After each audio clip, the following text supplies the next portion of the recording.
Terima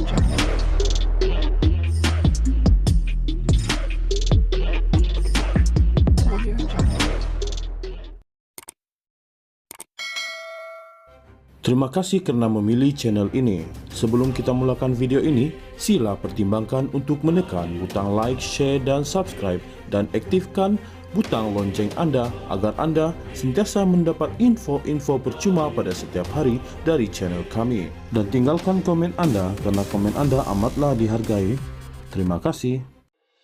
Perjuangan membela rakyat bukan klaim semata-mata, tetapi kerana perasaan saya yang dapat merasakan kesusahan itu.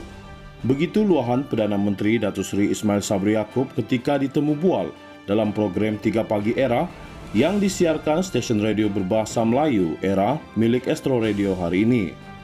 Berkongsi pengalaman membesar sebagai anak peneri getah yang mempunyai 8 adik-beradik, Ismail Sabri berkata, kesusahan menjadikan seseorang itu lebih kuat selain turut sama dapat menghargai kesusahan orang lain. Orang lain mungkin tahu tentang kemiskinan melalui pembacaan dan sebagainya. Saya merasainya sendiri.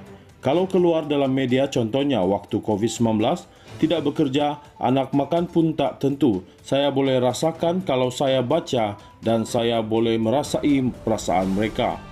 Katanya dalam program yang dikendalikan penyampai radio Nabil Ahmad, Azad Jasmin dan Radin Amir Afendi. Temu bual selama 1 jam bersama Perdana Menteri itu adalah antara pengisian inspirasi setahun keluarga Malaysia sempena genap setahun pentadbirannya pada 21 Ogos 2021. Menceritakan pengalaman ketika mula menggalas tanggungjawab sebagai pemimpin nombor 1 negara, Ismail Sabri berkata, pengalaman untuk mengimbangi keselamatan nyawa rakyat daripada penularan COVID-19 dan pada masa sama menyelamatkan ekonomi dan mata pencarian mereka merupakan perkara yang sukar.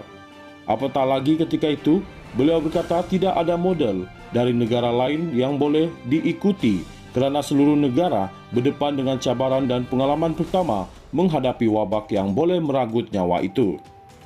Menyentuh mengenai sambutan Hari Kebangsaan dan Hari Malaysia 2022, Perdana Menteri mengajak seluruh rakyat untuk mempamerkan semangat patriotisme dengan mengibarkan jalur gemilang di rumah dan kenderaan masing-masing. Beliau berkata, negara bebas daripada aspek penjajahan secara fizikal, namun penjajahan budaya masih berlaku termasuk di negara-negara lain di dunia. Yang penting kita jangan terlalu dipengaruhi budaya yang saya kira kurang sesuai dengan kita, walaupun anak muda sekarang mendapat kebebasan yang jauh lebih baik berbanding zaman kita dahulu. Perlu ada had tertentu supaya tidak dipengaruhi anasir yang tidak baik, katanya. Sementara itu, dalam temu bual bersama My FM, stesen radio bermasa Cina, milik Astro Radio yang berlangsung kira-kira 40 minit, Ismail Sabri berkata, beliau gembira selepas genap setahun mentadbir negara, pelbagai masalah yang dihadapi termasuk ekonomi, politik dan kesihatan dapat diselesaikan dengan baik. Walaupun banyak masalah kita dapat selesaikan, politik juga stabil berbanding mula-mula saya ambil alih. Jadi walaupun terbeban dengan banyak masalah, saya kata saya happy, gembira kerana isu dapat diselesaikan. Kita juga dah selesaikan isu ekonomi. Pengumuman Bank Negara Malaysia bahawa keluaran dalam negara kasar KDNK kita 8.9% merupakan yang terbaik di Asia Tenggara berbanding kuasa besar ekonomi seperti Amerika Syarikat, Eropah, United Kingdom, China dan sebagainya, kata Perdana Menteri.